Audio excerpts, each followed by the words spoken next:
marka la joogo cryptocurrency-ga ama waxyaabaha kale ee online laga shaqaysto waxa dhagaha ka soo dhaca marar badan shirkad heblaayo waa la iskam gareeyay ama waa la hackar gareeyay koonkii nooca ahaa waa la dhacay exchange-gii nooca ahaa waxaa ku dhacay burbur waa la xaday lacagtii waa lagala noqday lacagtii waa la hagareeyay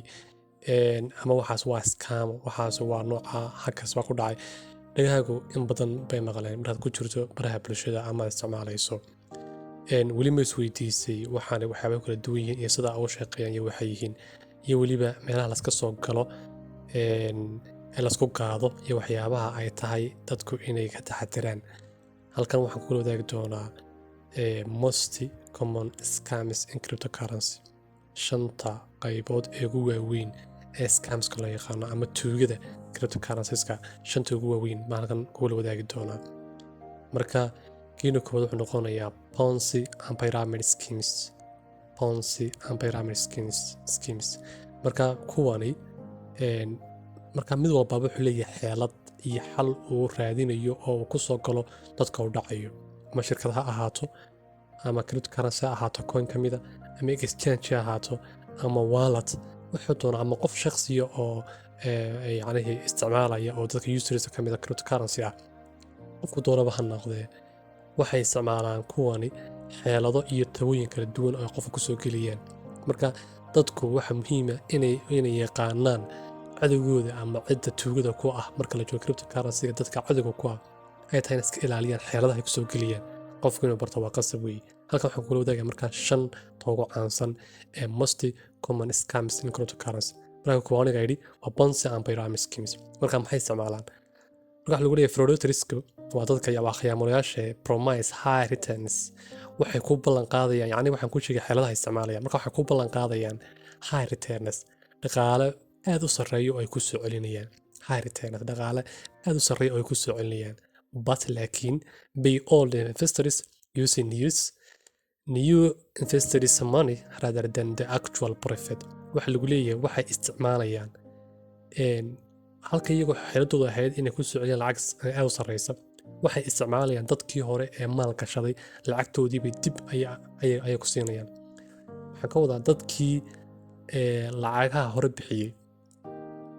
marka hore maal gashaday waxaa la siinaya dadka dambe ee yimaada lacagtooda iyadoo aan wax faa'iido ah oo halkaa ka yimaada uusan jirin tusaale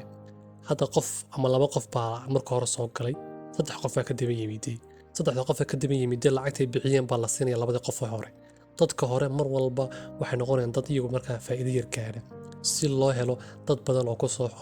ku soo xooma oo la soo xidhiidha deetana ay taas marka ay meel fiican u maraysa dadkooda yimaadaan ayay wixii la goostaan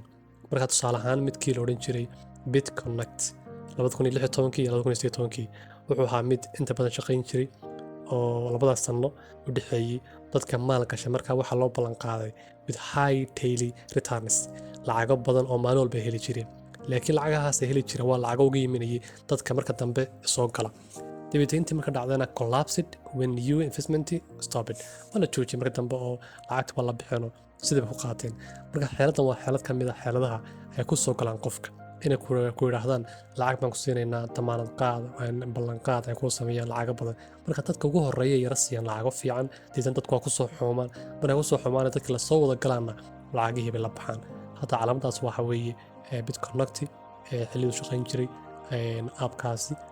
marka waa nooc waa scam ka mid ah labaad marka waxa weeye phishing scams kan waa midka ugu caansan oo kuwa ugu ballaaran ee hadda baraha bulshada ka jira marka dadka ku soo weeraraya waxay isticmaalayaan emailo ama linkiyo ama waxyaabo URL waxyaabo noocaas isticmaalayaan dibitana waxay koranayaan si aan wax kugu qabano ama wax kugu xalino ama shirkadii heblaaye ee ku jirtiba wax ku soo diraysa dibitana halkaas diiwaangeli wax noocaas ay koranaya qof markaan uu aqoon fiican u lahayn waxa dhacaysa linkigeena ku dul dhufto dibitana saas lagu xado Binance-giisii ama exchange-giisii ama wallet-kiisa ama cryptocurrency-giisii oo dhanba saa lagu xado marka waa nooca ugu caansan bay kamid yihiin attackers could trick users into revealing private keys or login credentials via fake website or emails. dabeetana waxay noqonayaa marka email tusaale ahaan emails aan imitating crypto exchanges, yani waxyaaba noocaas oo kale email isticmaalayaan iyagoo raacaya marka oo matelaya oo isku dayaya inay matalaan exchange-yada sida like Binance oo kale inay isku dayaan oo inay raacaan. Marka waa nooc ka mid ah yani iyaguna kuwa loo yaqaano scamska ugu caansan weliba. Marka waana kuwa ugu caansan hadal iyo dhammaan dadku maxaa la yidhaahdaa waana waxyaabaha ay iska ilaaliyaan bay ka mid tahay. Marka tal saddexaadna waxa weeye Tambi,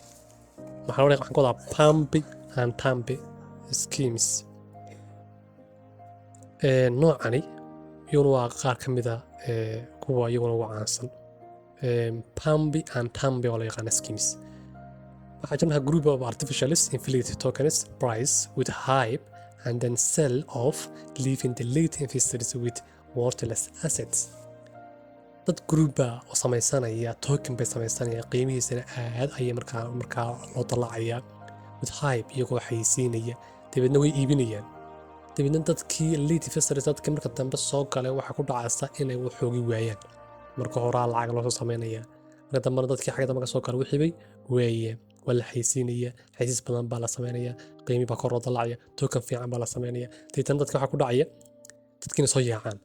marka dadka xagga dambe kasoo yimid waxoogi waayeen. marka iyaguna waa qaab kale oo ka mid ah. tusaale imika waxaa la xusan karaa midka la odhan jiray safety kits, mid la odhan jiro iskana xilliyo waqti jiray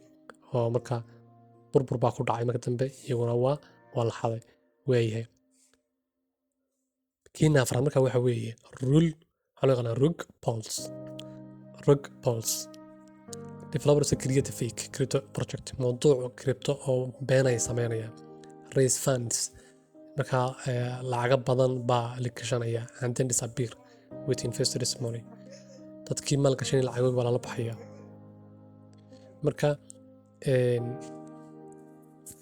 marka kuwana waxaysan marka waxyaabaha la isticmaalaya inta badan waa waxyaaba been unbaa loo isticmaalaya, lacaga unbaa lagu ballan qaaday. laakiin waxyaabaha la isticmaalaya kala duwan, mar email, mar project gaara, mar coin, marna wallet, mar exchange. waxyaaba nooc la isticmaalayo, xeeladaha la isticmaalaya kala duwan. qof meel ka soo geliya dadku hadday bartaan emailadii waxaas meelka laga soo geliya, exchange-ka lagu soo maraya, exchange-ka hadii la fahmo coin-ka lagu soo maraya, wax noocaas. marka kan inta badan wuxuu sare project-iga inta badan aan crypto-da. marka kan waa mid ka mid ah oo maaragtay khaskan kuwa caansana. kiina shanaad waxa weeye exchange and wallet scams. exchange-ga isticmaalaya wallet-ka laftiisa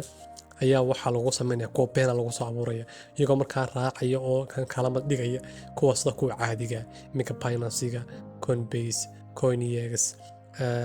Get.io, waxay Bybit, yani kuwaas waa kuwa ugu caansan normalka ee caadiga ee sharciga ee shaqeeya. sidaas lamid ah lagu sameynaya mid lamid ah baa lagu sameynaya. kabacdi haddaanad dee ku samaynin baaritaan iyo eegitaan iyo indhayn iyo waxaan muxuu yahay iyo waxaanad ku samaynin waa lagu dhacaya. marka taasna inaad lafteeda wax la yaqaano oo sharciyo oo taqaano inaad maal gashatabaa qasaba.